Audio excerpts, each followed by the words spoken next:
बाबा साहेब को प्रारंभिक शिक्षा लेने में भी कठिनाई हुई थी, लेकिन इन सब के बावजूद भी आम्बेडकर ने उच्च शिक्षा हासिल की और देश के पहले कानून मंत्री बने।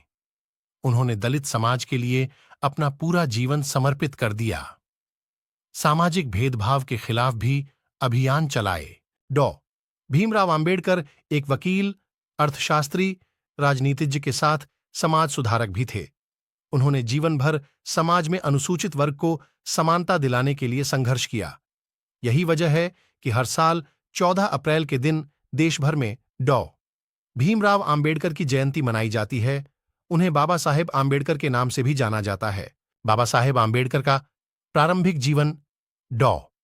भीमराव आम्बेडकर का जन्म 14 अप्रैल 1891 को मध्य प्रदेश के महू छावनी में हुआ था। बचपन का नाम भिवा था। इनके पिताजी का नाम रामजी मालोजी सकपाल और माता का नाम भीमाबाई मुरबादकर था। वो अपने माता पिता के आखिरी और 14वीं संतान थे।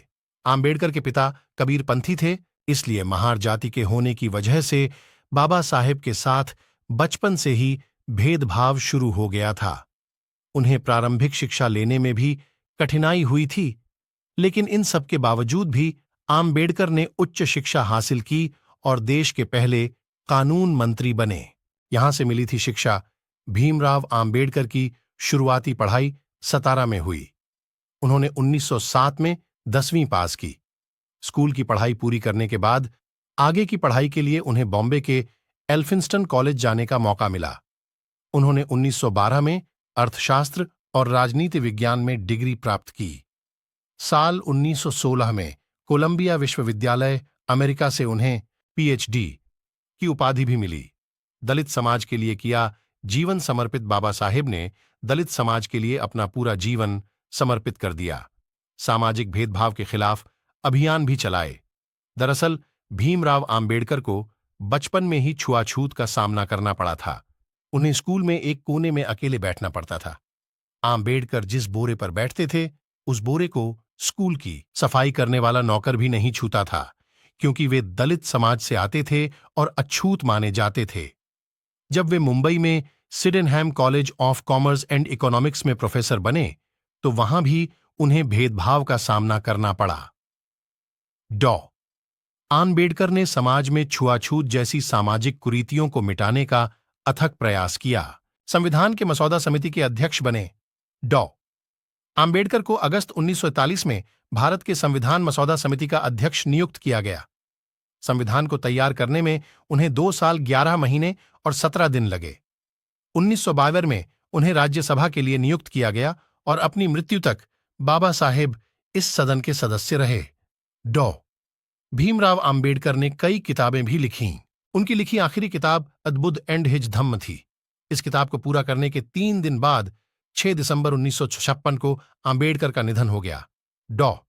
भीमराव आम्बेडकर ने एक शिक्षक, पदाधिकारी, समाजसेवक, पत्रकार, राजनेता, संविधान निर्माता, दार्शनिक, विचारक, वक्ता आदि रूपों में समाज और देश की सेवा कर अनूठी छाप छोड़ दी।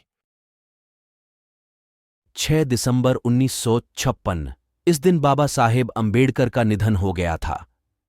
भारत के शोषितों और कमजोर तबकों के संरक्षक डॉक्टर बाबा साहेब आम्बेडकर का जाना उनके लिए बहुत बड़ा झटका था।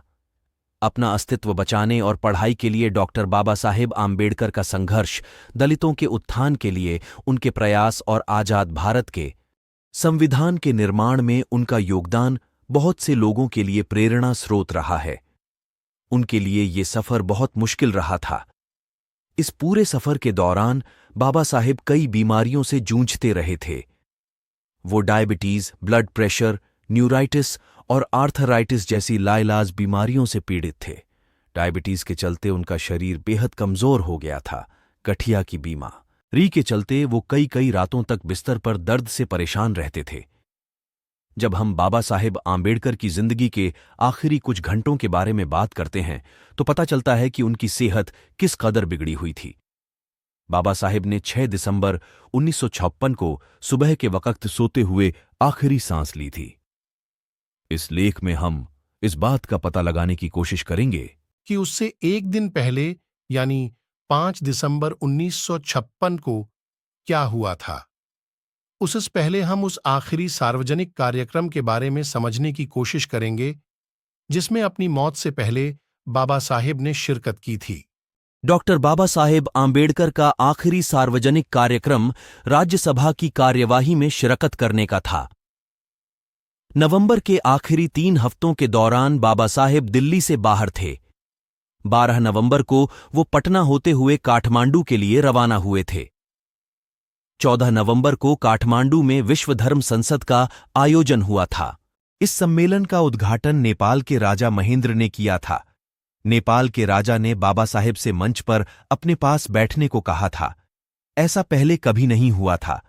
इसी से बौद्ध धर्म में बाबा साहेब के कद का अंदाजा हो जाता है। काठमांडू में अलग अलग जगहों पर तमाम लोगों से मिलने के बाद बाबा साहेब बहुत थक गए थे। भीमराव आम्बेडकर की पत्नी सविता आम्बेडकर, जिन्हें माई साहेब आम्बेडकर के नाम से भी जाना जाता है, ने अपनी जीवनी डॉ. आम्बेडकर आंच्या सहवासात में इस बारे में विस्तार से लिखा है। माई साहेब के अनुसार भारत लौटते वक्त बाबा साहेब ने बौद्ध धर्म के तीर्थ स्थलों का दौरा किया। वो नेपाल में महात्मा बुद्ध के जन्मस्थल लुम्बिनी गए। उन्होंने पटना में अशोक की मशहूर लाठ भी देखी और बोध गया का दौरा भी किया। इस लंबे और थकाऊ दौरे के बाद जब बाबा साहेब 30 नवंबर को दिल्ली लौटे तो वो सफर की थकान से निढाल हो रहे थे। दिल्ली में संसद का शीतकालीन सत्र शुरू हो चुका था। हालांकि अपनी खराब सेहत के कारण बाबा साहेब इस सत्र में हिस्सा नहीं ले पा रहे थे। इसके बाद भी 4 दिसंबर को बाबा साहेब ने राज्यसभा की कार्यवाही में शामिल होने की चाहते हैं तो उन्हें कोई ऐतराज नहीं। 4 दिसंबर को बाबा साहेब संसद गए, राज्यसभा की कार्यवाही में हिस्सा लिया और दोपहर बाद लौट आए। लंच के बाद वो सो गए। ये बाबा साहेब का संसद का आखिरी दौरा था। मुंबई में धर्म परिवर्तन समारोह की योजना बनाना माई साहेब आम्बेडकर ने अपनी जीवनी में लिखा है। राज्यसभा से लौटकर बाबा साहेब ने कुछ देर आराम किया। दोपहर बाद सविता आम्बेडकर, माई साहेब ने उन्हें जगाया और कॉफी पिलाई। 26 अलीपुर रोड के बंगले के लॉन में बैठकर बाबा साहेब और माई साहेब ने कुछ बातें की। उसी वक्त नानकचंद रत्तू वहां आ गए। 16 दिसंबर 1956 को मुंबई, उस वक्त बंबई में धर्म परिवर्तन के एक समारोह का आयोजन होना था। मुंबई के नेता चाहते थे कि बाबा साहेब मुंबई में भी नागपुर जैसा ही धर्म परिवर्तन कार्यक्रम आयोजित करें। इस कार्यक्रम में बाबा साहेब और माई साहेब दोनों को शामिल होना था।